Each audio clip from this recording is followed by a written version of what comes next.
glass and jasper skin, right?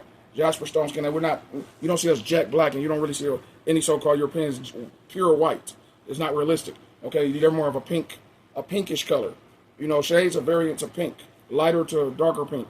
That's just reality. Until all the way up to red, like the Liver King and like Esau of the Bible. That's their origin story for real. See, a lot of people have issues with the origin story of who people are. We have a beautiful origin story, but a lot of us don't know it. We come from a man named Jacob and Shem, right? And the God of Isaac, Abraham, and Jacob is our father Yahuwah, aka Yahweh, is where you get the term Jehovah, which is Jehovah, you know, which is where you hear people say Yah. That's short for Yahweh, aka Yahuwah, right? It's interchangeable. Hallelujah, hallelujah, Yahuwah, hallelujah, Hawa. That's what that means, right? And these were proving my point, the Paleo-Hebrew point. In America, so after there was Tartarians, there was another group of black people here already called Tamari people, Tamaricans, also known as the Amaru Khans. These people, European settlers wiped their history out. They did something called ethnocide on them, okay? Genetic ethnocide and also eugenics, as well as physical genocide on our ancestors here. That a lot of people. This is why a lot of people who believe in colonial history, like the history books, aka his story. People who believe in colonial history, like most people were taught, it ain't all their fault, but people who believe in they'll tell you there was no such thing. They will all say collectively that there was no black people in America, only red natives. And that's not true, because the true natives here, and I'm half and half, but and let me explain what I mean by that when I say half and half. My grandmother was actually half red native, Cherokee, to be exact, half Cherokee, literally, and half indigenous black. So our race of indigenous black people, mysteriously, everyone wants to act like that race never ever existed in history, okay? And they were called the Tamari people, the Amaru Khans, the Virginian Indians, also the Gullah Geechee of Mississippi. These were what our people were called, our black indigenous tribes, okay, with that Albert Perry type of DNA. This means Negroids. If you don't know what that Albert Perry DNA means, what it means is indigenous American Negroid, just like Lucia woman DNA. Okay, look these things up. Google all of these terms. All of this DNA, and I got books and books and books and books and anecdotal receipts and evidence of this. I mean, I'm talking about in the 20s to 30s levels, 30 plus scholarship on this. I'm not making this up. But people who believe in colonial, pink supremacy, as I call it, people who believe in colonial history, his story, including the Hamites, which are the Africans, biblically the Hamites, we call it the ones who undermine us, we call them tethers, right? Foundational Black Americans call Africans and people of the diaspora tethers. Not all of them, only those who undermine us and try to tell us about our own indigenous history, telling us we're not indigenous to America, right? Trying to take our land claims away from us. And they got a lot of that shit from this guy named Walter Plecker, almost single-handedly. He was an elite bourgeois. You know how you got a black boule? There's also such thing as a white boule, elite, a dark principality bourgeois. He was an elite. He was a white elitist. He literally led the white elite clan of the 1860s. But he was one of the most evil eugenicists, anti-black American, anti-foundational black American eugenicists, anti-indigenous American eugenicists, as he would call himself. Because he knew that the Negroids of America was indigenous to America, okay? And you might say, well, Ronnie, how is that? But earlier you said y'all come from Negro land and Negroids. Was that located in America? No. You have to understand, before the Suez Canal and they made the new maps for political reasons, the old maps show you who is who. So 380,000 slaves during the Mid-Atlantic slave trade came to America, okay? To North America, pardon me. To only 380,000 came to North America. But here's one big problem with that math. How was it already 2 million Negroids, a population documented here during the same year of the Mid-Atlantic slave trade? The math don't math. People ain't smashing that hard. They ain't banging that hard. So they ain't getting it in like jackrabbits that hard. I don't care how much you try to breed people for colonial slavery. They couldn't make them breed that much to go from 380,000 in North America, and within less than a year, it'd be 2 million plus. Okay, black people, melanoid Negroes here. That's because what they did is they interbred us together. They mixed when they brung, and this is where it get complicated, but I'm telling you all honest again, it's truth. When they brung the 380,000 slaves here to North America, which is only like 3%, all the rest went to Brazil, the Caribbeans, and all of that. That's why they look different than us. And don't get me wrong, Brazilian people are like, the Brazilian women are like the best looking women in the world to me. So I'm not going to lie. They're like the finest, most beautiful, attractive women ever to me. I'm not going to front on that. And that's not, and I don't say that with self-hate, because don't get it twisted. Some of our DNA, okay, we got some West African DNA in us. There's just not that much. Because like those 380,000, yes, they mix with the 2 million plus Negroid Native American tribes that were already here, such as the Choctaw. Like I said, my grandmother, for instance, my direct grandmother, and this is what these tethers don't understand about us foundational black Americans. You're not going to fucking erase our grandparents and our history, our direct ancestral lineage and descendants. You're not going to directly erase. My grandmother was literally, and she's one of millions, who was a Choctaw, which is an indigenous black person mixed with a Cherokee. Okay? So Choctaw Native is an indigenous black American, point blank period. What most FBAs are and people who say, oh no, they have to have come from Africa. That's a lie. Here's the catch. Not every Negroid phenotype comes from Africa. That's one of the biggest myths ever told. Just like you can go to Australia. There's Aboriginal black people in Australia that they don't even tell y'all about. And even in Europe, the original European man was called Cheddar Man. He was black. They don't all come from Africa just because they have black, so-called black skin and woolly hair. Do me a favor and look up a group of people called the Tamarican people. Tamarican. And also type in Amadou Khan. Just like Tupac, Amaru Shakur, rest in peace to the great legend, the GOAT Tupac. The middle name was Amaru for a reason. Family bloodline, Amadou Khan. That's where the term American really comes from. People say America was named after Americo Vespucci, okay, which was basically an Italian bum, and it was not named after him. This guy was squalor in Europe, and he got to the point he almost starved to death on his way to America. The Amadou Khan saved his life when he got here, and that's where the term America really comes from. The elites know this. We're text writing to tell y'all the truth. Look up AMARUKHANS and tell me what y'all see. You're going to see woolly-haired, afro, dark-skinned, charcoal, Christ-colored people. Because Christ, I say his skin tone was like Don Cheadle. You're going to see black-colored people, darker, my color or darker, almost char-colored people, beautiful with afros, painted everywhere. And the European settlers, many of them painted them. Even though the European settlers did so much evil to our people, they did not only physical genocide, they did what you call paper ethnocide on our history. This is why anybody that believes in colonial American history, no matter where they come from, especially tethers, this is why you always hear them on Tariq's platform. And shout out to Tariq, blessings to Tariq, because that brother is just a natural born king, right?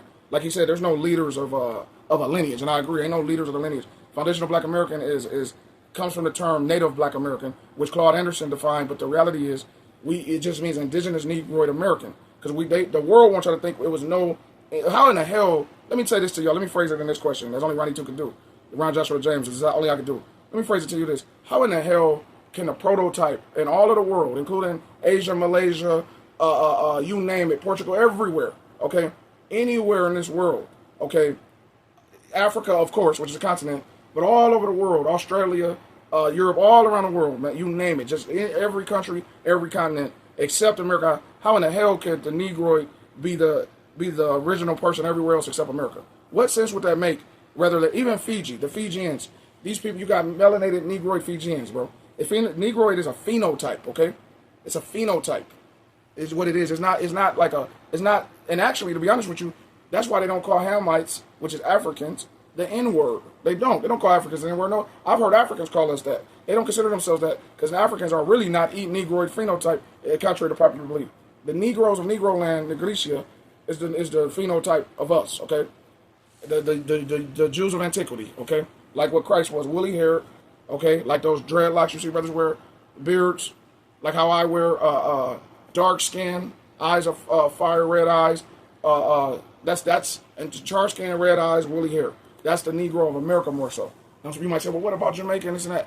What about them? Okay, the Rastas, if you want to go deep, the Rastas, many of them got all of the Rastas got their style of wearing that long woolly locks like that. They got that from the Nazarenes. Guess who was the Black Nazarene? Look up the term Black Nazarene. Once again, Christ, a Hebrew Israelite, genetically. So a lot of people, they borrow from other people's cultures historically. But it's only one culture that everyone collectively tries to erase, and that's the Negro culture of America, the Black American, the foundational Black American, a.k.a. Black Native American culture, a.k.a. history and lineage, a.k.a. the indigenous Negroes of America. We've been here for thousands of years, okay, thousands of years. Now you might say, well, how did y'all get there? Like I said, the Negroid phenotype is original to every landmass. So why would it not be a Negroid phenotype indigenous to America, but everywhere else? They want y'all to think that everybody came from Africa. It's a strong, debatable argument to that. That's kind of a con job, just like calling us African Americans. Why do y'all think now all of a sudden you see God, and notice the words I'm saying, God, the Most High God, Yahweh, not man, not woman. Make this very clear what I'm going to say, edify this. This is clairvoyance in the process.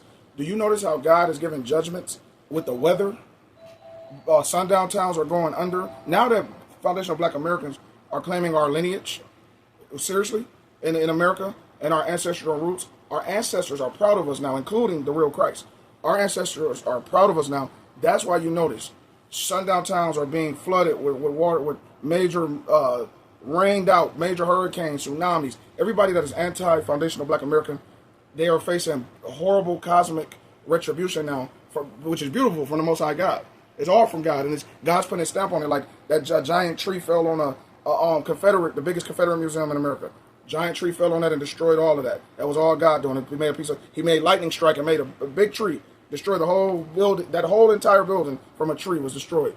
What else did God do? So many things. Lake Lanier has been just overturning so many pink supremacist boats. So God is really on vengeance. Yahweh Shai is in a spiritual vengeance right now, as it was written that when Christ come back, he will save his people from the hands of their enemies. That's the secret stuff to at least know. That the spirit of Yahweh Shai is already back. I'm telling you, he's already back. He's here.